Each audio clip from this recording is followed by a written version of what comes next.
ಹೌದು, ಐತಿಹಾಸಿಕ ವಿಧೇಯಕ ಅಂಗೀಕಾರಕ್ಕೆ ಕ್ಷಣಗಣನೆ ಶುರುವಾಗಿದೆ. ನಾಳೆ 4 ಗಂಟೆಗೆ ವೋಟಿಂಗ್ ಕೂಡ ನಡೆಯುತ್ತೆ. ಹಾಗಾದ್ರೆ ಈ ಬಿಲ್ ಪಾಸ್ ಆಗೋದಕ್ಕೆ ಎಷ್ಟು ಬಹುಮತ ಬೇಕು? ದಕ್ಷಿಣ ರಾಜ್ಯಗಳಿಗೆ ಅನ್ಯಾಯವಾಗುತ್ತಾ? ಅನ್ಯಾಯವಾಗ್ತಿದೆ ಅಂತ ಹೇಳಿ ಆರೋಪಿಸ್ತಾ ಇರೋ ವಿಪಕ್ಷಗಳಿಗೆ ಅಮಿತ್ ಶಾ ಕೊಟ್ಟ ಉತ್ತರ ಏನು? ಇಲ್ಲಿದೆ ನೋಡಿ ರಿಪೋರ್ಟ್.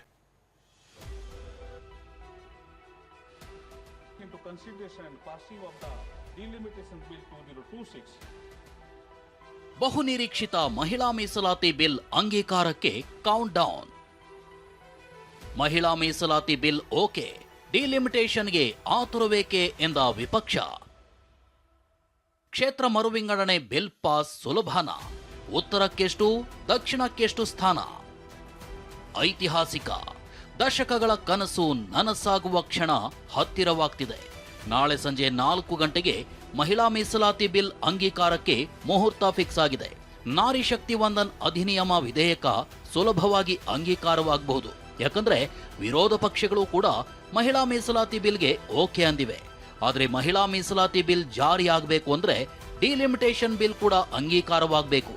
ಹೀಗಾಗಿಯೇ ಮಹಿಳಾ ಮೀಸಲಾತಿ ಬಿಲ್ ಜೊತೆಗೆ ಕ್ಷೇತ್ರ ವಿಂಗಡಣೆ ಬಿಲ್ ನಾಳೆ ಅಂಗೀಕಾರವಾಗಬೇಕಿದೆ. ಆದರೆ ಕಾಂಗ್ರೆಸ್ ಸೇರಿದಂತೆ ವಿಪಕ್ಷಗಳು, ಆಂಧ್ರ ಹೊರತುಪಡಿಸಿ ದಕ್ಷಿಣ ರಾಜ್ಯಗಳ ಸಿಎಂಗಳು ಕ್ಷೇತ್ರ ಪುನರ್ ವಿಂಗಡಣೆ ಬಿಲ್ಗೆ ವಿರೋಧ ವ್ಯಕ್ತಪಡಿಸಿದ್ದಾರೆ. ತಮಿಳುನಾಡು ಸಿಎಂ ಎಂಕೆ ಸ್ಟಾಲಿನ್ ವಿಧೇಯಕದ ಪ್ರತಿ ಸುಟ್ಟು ಹಾಕಿ ಆಕ್ರೋಶ ಹೊರಹಾಕಿದ್ದಾರೆ.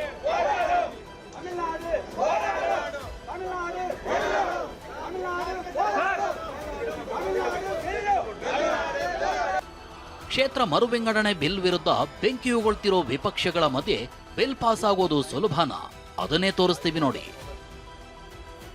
ಹೌದು, ಒಟ್ಟು 543 ಸ್ಥಾನಗಳಿರುವ ಲೋಕಸಭೆಯಲ್ಲಿ ಸದ್ಯ 3 ಸ್ಥಾನ ಖಾಲಿ ಇದೆ. ಎನ್ಡಿಎ ಮೈತ್ರಿಕೂಟದಲ್ಲಿ 293 ಸಂಸದರಿದ್ರೆ ಇಂಡಿಯಾ ಕೂಟದಲ್ಲಿ 234 ಸದಸ್ಯರಿದ್ದಾರೆ. ಇತರರು 13 ಸದಸ್ಯರಿದ್ದಾರೆ. ಇತರರು 13 ಸದಸ್ಯರಿದ್ರೂ ಬಿಲ್ ಪಾಸ್ ಆಗಲು ಬಹುಮತಕ್ಕೆ ಒಟ್ಟು ಸ್ಥಾನಗಳ 2/3 ಅಂದ್ರೆ 362 ಮತಗಳ ಅಗತ್ಯವಿದೆ. ಹೀಗಾಗಿ ಎನ್ಡಿಎಗೆ ಬಿಲ್ ಪಾಸ್ ಮಾಡಲು 69 ಮತಗಳ ಕೊರತೆ ಇದೆ. ರಾಜ್ಯಸಭೆಯಲ್ಲೂ ಇದೇ ಪರಿಸ್ಥಿತಿ ಇದೆ. ಬಿಲ್ ಪಾಸ್ಗೆ 23 ಮತಗಳ ಕೊರತೆ ಇದೆ. ಈ ಬಲಾಬಲವೇ ಫೈನಲ್ ಅಲ್ಲ. ವಿಧೇಯಕವನ್ನ ಮತಕ್ಕೆ ಹಾಕಿದಾಗ ಸದನದಲ್ಲಿ ಒಟ್ಟು ಎಷ್ಟು ಸದಸ್ಯರು ಹಾಜರಿರ್ತಾರೋ ಆ ಸಂಖ್ಯಾಬಲದ ಮೇಲೆ ಬಹುಮತದ ಸಂಖ್ಯೆ ನಿರ್ಧಾರವಾಗುತ್ತೆ. ಕಾಂಗ್ರೆಸ್ ತೀವ್ರವಾಗಿ ವಿರೋಧಿಸುತ್ತಿದ್ದು ನಾಳೆ ಏನಾಗಲಿದೆ ಅನ್ನೋ ಕುತೂಹಲ ಮನೆ ಮಾಡಿದೆ. Prime Minister is saying that it's a historic bill and every party should support it. Just one comment, please. My party has made its position clear. I have nothing to add. But ma'am, are you going to support the bill or not, ma'am? Just one. I have nothing to add. ಇನ್ನು ರಾಜ್ಯ ಕಾಂಗ್ರೆಸ್ ನಾಯಕರು delimitation ಬಗ್ಗೆ ಪ್ರತಿಕ್ರಿಯಿಸಿದ್ದಾರೆ. ದಕ್ಷಿಣ ಭಾರತಕ್ಕೆ ಕ್ಷೇತ್ರಗಳು ಕಡಿಮೆ ಆಗುತ್ತೆ ಅಂತ ಸಚಿವ ರಾಮಲಿಂಗಾರೆಡ್ಡಿ ಹೇಳಿದ್ದಾರೆ. ಮೇಲ್ನೋಟಕ್ಕೆ ತಾರತಮ್ಯ ಆಗಲ್ಲ ಅಂತ ದಿನೇಶ್ ಗುಂಡೂರಾವ್ ಅಭಿಪ್ರಾಯ ವ್ಯಕ್ತಪಡಿಸಿದ್ದಾರೆ. ಸೀಟು ಜಾಸ್ತಿ ಆಗುತ್ತೆ, ಆದರೆ ರೇಷ್ಯೂ ತಗೊಂಡಾಗ ನಮಗೆ ಉತ್ತರ ಕರ್ನಾಟಕದ ರಾಜ್ಯಗಳಿಗೆ ಏನು ರೇಷ್ಯೂ ಇರುತ್ತೆ ಅದಕ್ಕಿಂತಲೂ ನಮಗೆ ಕಡಿಮೆ ಆಗುತ್ತೆ.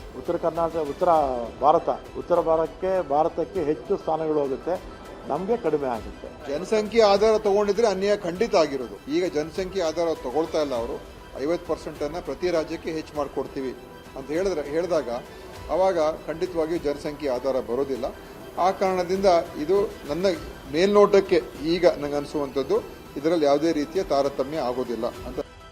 ಲೋಕಸಭಾ ಸ್ಥಾನಗಳ ಏರಿಕೆಗೆ 2 ಮಾನದಂಡಗಳಿದ್ದು, ಒಂದು 2011ರ ಜನಗಣತಿಯ ಆಧಾರದಲ್ಲಿ ಅಥವಾ ಕೇಂದ್ರ ಸರ್ಕಾರದ 50% ಫಾರ್ಮುಲಾ ಪ್ರಕಾರ ಬದಲಾವಣೆ ಆಗಬಹುದು ಎನ್ನಲಾಗಿದೆ.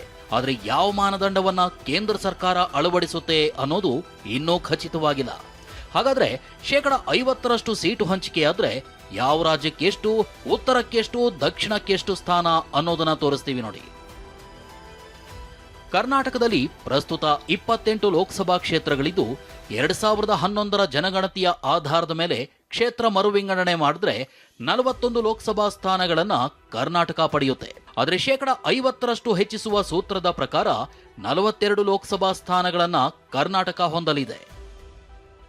ಹಾಗೆ ಆಂಧ್ರ ಪ್ರದೇಶದಲ್ಲಿ 25 ಸ್ಥಾನಗಳಿದ್ದು 2011ರ ಜನಗಣತಿಯ ಆಧಾರದಲ್ಲಿ ಕ್ಷೇತ್ರ ಹಂಚಿಕೆ ಮಾಡಿದ್ರೆ 33 ಸ್ಥಾನ ಸಿಗಲಿವೆ. 50% ಹೆಚ್ಚಿಸುವ ಭಾರತ ಸರ್ಕಾರದ ಫಾರ್ಮುಲಾ ಪ್ರಕಾರ 37 ಸ್ಥಾನ ಸಿಗಲಿವೆ. ಇನ್ನು ತೆಲಂಗಾಣದಲ್ಲಿ ಪ್ರಸ್ತುತ 17 ಸ್ಥಾನಗಳಿದ್ದು 2011ರ ಜನಗಣತಿಯ ಆಧಾರದಲ್ಲಿ ವಿಂಗಡಣೆ ಮಾಡಿದ್ರೆ 24 ಸ್ಥಾನ, 50% ಅನುಪಾತದಲ್ಲಿ ನೀಡಿದರೆ 25 ಸ್ಥಾನಗಳನ್ನು ಹೊಂದಲಿದೆ. ತಮಿಳುನಾಡಿನಲ್ಲಿ 39 ಲೋಕಸಭಾ ಕ್ಷೇತ್ರಗಳಿದ್ದು 2011ರ ಜನಗಣತಿ ಪ್ರಕಾರ 49 ಸ್ಥಾನ ಸಿಗಬಹುದು. ಆದರೆ ಫಾರ್ಮುಲಾ 50%ರಂತೆ ಹಂಚಿಕೆ ಮಾಡಿದ್ರೆ 59 ಸ್ಥಾನ ತಮಿಳುನಾಡಿಗೆ ಸಿಗಬಹುದು. ಕೇರಳದಲ್ಲೂ 20 ಲೋಕಸಭಾ ಸ್ಥಾನಗಳಿದ್ದು 2011ರ ಜನಗಣತಿಯಂತೆ ಮರು ವಿಂಗಡಣೆ ಮಾಡಿದ್ರೆ 23 ಸ್ಥಾನ, 50%ರಂತೆ ಫಾರ್ಮುಲಾ ಬಳಸಿದ್ರೆ 30 ಸ್ಥಾನ ಸಿಗುವ ಸಾಧ್ಯತೆ ಇದೆ. ಈ ಬಗ್ಗೆ ಲೋಕಸಭೆಯಲ್ಲಿ ಸ್ಪಷ್ಟನೆ ನೀಡಿದ ಅಮಿತ್ ಶಾ ದಕ್ಷಿಣದ ರಾಜ್ಯಗಳಿಗೆ ಯಾವುದೇ ಅನ್ಯಾಯವಾಗಲ್ಲ ಅಂದಿದ್ದಾರೆ. एक सबसे बड़ा नैरेटिव खड़ा किया जा रहा है, भ्रांति फैलाई जा रही है कि ये जो 3 विधेयक है दक्षिण की क्षमता लोकसभा में बहुत कम हो जाएगी और हमारे दक्षिण के राज्यों को ये बिल पारित होने के बाद, संविधान संशोधन होने के बाद कर्नाटक की संख्या हो जाएगी 28 से बढ़कर 42 और प्रतिशत लोकसभा में 816 में हो जाएगा 5.14. तो जरा भी नुकसान कर्नाटक को नहीं होगा. इतने सारे लोग काले कपड़े पहन कर आए हैं. मैं तमिलनाडु की जनता को भी आश्वस्त करना चाहता हूं कि आपकी शक्ति कम नहीं होगी, बढ़ रही. सांसद लगभग हो जाएंगे 59. अभी तमिलनाडु की सदन में प्रतिशत स्ट्रेंथ 7.18% है, वो बढ़कर हो जाएगी 7.23. तो तमिलनाडु को भी कोई नुकसान नहीं. ಇನ್ನು ಉತ್ತರ ಭಾರತದ ರಾಜ್ಯಗಳಿಗೆ ಎಷ್ಟು ಲೋಕಸಭಾ ಸ್ಥಾನಗಳು ಹೆಚ್ಚಾಗಬಹುದು ಅಂತ ನೋಡೋದಾದ್ರೆ, ಉತ್ತರ ಪ್ರದೇಶದಲ್ಲಿ ಪ್ರಸ್ತುತ 80 ಲೋಕಸಭಾ ಕ್ಷೇತ್ರಗಳಿವೆ. 50% ಸ್ಥಾನ ಹೆಚ್ಚಿಸಿದ್ರೆ 120 ಕ್ಷೇತ್ರಗಳಾಗಲಿವೆ. ಬಿಹಾರದಲ್ಲಿ 40 ಸ್ಥಾನಗಳಿದ್ದು 60ಕ್ಕೆ ಏರಿಕೆಯಾಗಬಹುದು. ರಾಜಸ್ಥಾನದಲ್ಲಿ 25 ಸ್ಥಾನಗಳಿದ್ದು 38ಕ್ಕೆ ಹೆಚ್ಚಳವಾಗುವ ಸಾಧ್ಯತೆ ಇದೆ. ಹಾಗೆ 26 ಸ್ಥಾನಗಳಿರುವ ಗುಜರಾತ್ 39 ಸ್ಥಾನಗಳನ್ನು ಹೊಂದಬಹುದು. ಮಧ್ಯಪ್ರದೇಶದ ಲೋಕಸಭಾ ಸ್ಥಾನಗಳು 29ರಿಂದ 44ಕ್ಕೆ ಏರಿಕೆಯಾಗಬಹುದು. 48 ಸ್ಥಾನಗಳನ್ನು ಹೊಂದಿರೋ ಮಹಾರಾಷ್ಟ್ರ 50% ಅಂದ್ರೆ 72 ಸ್ಥಾನಗಳನ್ನು ಪಡೆಯಬಹುದು.